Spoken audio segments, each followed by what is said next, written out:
салому вақт бахайр. Хабар аз Хатлон бо Рамазони Мирзумиддин манзури шумо. Имрӯз 29 январи соли 2026.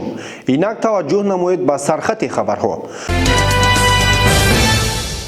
боздошти 9 нафар барои амалҳои хурофотӣ. Дар вилояти Хатлон 345586 гектар заминҳои обӣ мавҷуд аст. Сатҳи ошкорсозии ҷиноят дар вилоят 83.3% ташкил дод. шарҳи бештари хабарҳо. Тибқи иттилои раёсати вазорати корҳои дохилӣ дар вилояти Хатлон, кормандони милитсияи шаҳру ноҳияҳои вилояти Хатлон дар идомаи муборизаи зидди хурофотпарастӣ ва нафароне ки ба сеҳру ҷоду, фолбинӣ ва гарму хунукунӣ машғуланд, як қатор амалиёти санҷишӣ гузаронида, боз 9 ҳолати мардумфиребии ин ашхосро дар шаҳри Норак, ноҳияи Дӯстӣ, Ҷалолиддини Балхӣ, Хуросон, Ёвон ва Темурмалик ошкор карданд. нисбати шаҳрвандони шаҳру ноҳияҳои дар боло зикр гардида, тибқи талаботи моддаи 482 қисми 1 кодекси ҳуқуқвайронкунии маъмурии Ҷумҳурии Тоҷикистон, протоколи ҳуқуқвайронкунии маъмурӣ тартиб дода ба мақомоти суд ирсол ва ҳар яке ҷаримабандӣ карда шуданд.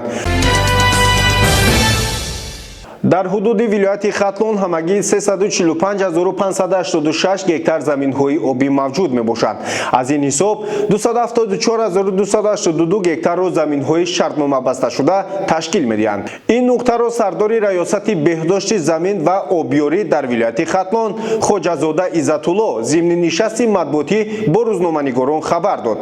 аз заминҳои шартномабаста 86688 гектар тавассути пойгоҳҳои обкашӣ обёрӣ мешаванд ва 13898 гектарро заминҳои партов ташкил медиҳанд. 14227 гектар заминҳо дар ҳолати ғайриқаноатбахш қарор доранд ки аз ин миқдор дар соли гузашта 4657 гектар беҳсозӣ карда шудааст ва 1172 аз 118 гектар заминҳо холи монда мебошанд.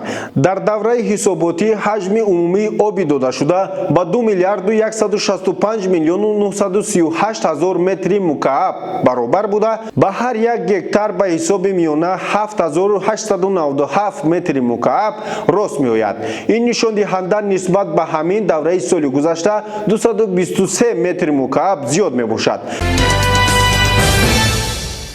имрӯз дар прокуратураи вилояти Хатлон нишасти матбуотии прокурори вилояти Хатлон Икром Зоирзода бо намояндагони васоити ахбори омма вобаста ба вазъи қонуният, тартиботи ҳуқуқӣ ва мубориза бар зидди ҷинояткорӣ дар вилояти Хатлон баргузор шуд. Прокуратураи вилояти Хатлон оид ба таъмини қоидаҳои истифодабарии қувваи барқ 87 санҷиш гузаронида, аз натиҷаи он 3647 ҳолати қоидавайронкунӣ ошкор карда, дар натиҷа 88 амр, 41 эътирозҳо ва 142 пешниҳод оварда шуда, нисбати 310 нафар истеҳсолоти интизомӣ, 2639 моддӣ, 616 нафари дигар маъмурӣ оғоз гардида, дар асоси санадҳои эътиноии прокурорӣ маблағи 126 миллион сомонӣ зарар барқарор карда шуда, 89 парвандаи ҷиноятӣ оғоз карда шудааст.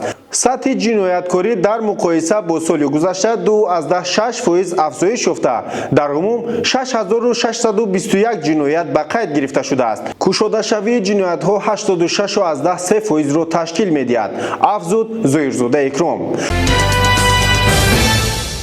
хабару маълумотҳои бештарро аз шабакаҳои иҷтимоии рӯзномаи Хатлон мутолиа намоед.